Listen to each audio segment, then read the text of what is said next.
বিশ্বনবী বললেন, চিনো নাকি কবরটা কার? এটা আমার আম্মার কবর।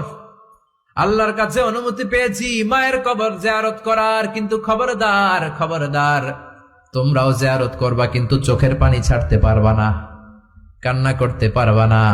1400 সাহাবীকে বিশ্বনবী কান্না করতে নিষেধ করে নিজে মায়ের কবরের সামনে দাঁড়িয়ে ছোট্ট বাচ্চার মতো হাউমাউ করে কান্না জুড়ে দিলে।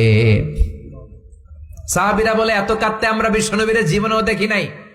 বিশ্বনবী নিজেকে সামলে রাখতে পারছেন না, ছোট বাচ্চার মতো হাউমাউ করে কাঁদে। বিশ্বনবীর চোখের পানি দেখে 1400 সাহাবাও কান্না জুড়ে দিল। বিশ্বনবী সাহাবীদের দিকে তাকিয়ে ধমক দিয়ে বলে, তোমরা কাঁদো কেন? আমি না বলেছি কাঁদবা না? সাহাবারা বলে, নবী গো, আপনারে আমরা আমাদের কলিজার চাইতেও বেশি ভালোবাসি।